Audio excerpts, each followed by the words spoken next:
정부가 앞으로 2년 동안 전국에 전세형 주택 11만 4천 가구를 공급하기로 하고 이 물량의 40%는 내년 상반기까지 집중하기로 했습니다. 또 이번 대책 발표에서 빠진 지방광역시 그리고 수도권 일부 지역의 규제 지역 지정을 위한 절차도 진행하고 있다고 밝혔는데요. 자세한 내용은 취재기자 연결해서 알아보겠습니다. 신윤정 기자. 네, 경제부입니다. 네, 전국적으로 11만 4천 가구, 이 가운데 60% 이상이 이 수도권 물량인데 어떻게 조달할지도 궁금한 부분입니다. 자세한 발표 내용 들어볼까요? 네, 정부는 오늘 아침 제10차 부동산 시장 점검 관계 장관 회의를 열고 서민 중산층 주거 안정 지원 방안을 발표했습니다. 홍남기 부총리 겸 기획재정부 장관은 주택 재고 총량을 증가시키는 방식으로 임대주택 공급 확충에 주력했다고 밝혔습니다. 이에 따라 앞으로 2년 동안 전국 11만 4천 가구를 공급하는데 수도권이 7만 가구고 이 가운데서 서울 물량은 3만 5천 가구 규모입니다. 특히 시급한 전세난의 급한 불을 끄기 위해 내년 상반기까지 공급 물량의 40% 이상을 집중적으로 공급하기로 했습니다.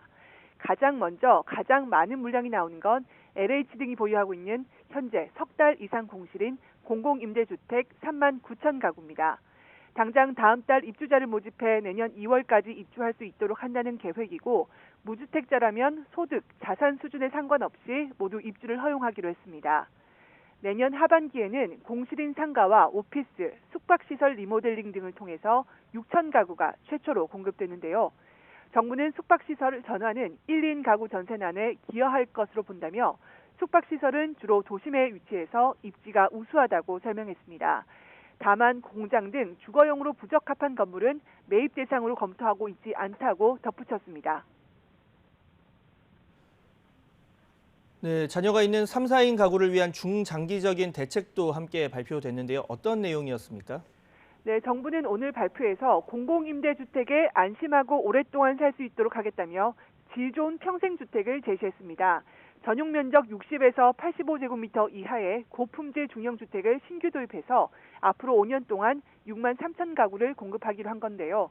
임차인의 거주 기간을 최대 30년까지 확대하고 중위소득 기준도 완화해서 공공임대 입주 계층을 일부 중산층까지 늘리기로 했습니다.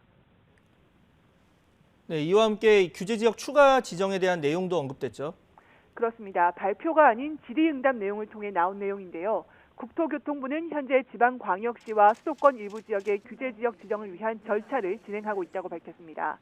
주거정책심의위원회 등 절차가 마무리되면 조만간 지정 여부를 발표할 계획이라고 설명했는데 부산시 해운대와 수영, 동래, 연제, 남구와 대구시 수성구, 경기 김포시가 조정 대상 지역으로 지정될 것으로 보입니다. 이들 지역은 최근 몇 달 사이 집값 급등 양상을 보이고 있는데요. 조정 대상 지역으로 지정되면 주택담보대출 비율이 제한되는 등 각종 규제를 받게 되고 주택을 살 땐 자금 조달 계획서도 내야 합니다. 지금까지 경제부에서 YTN 신윤정입니다.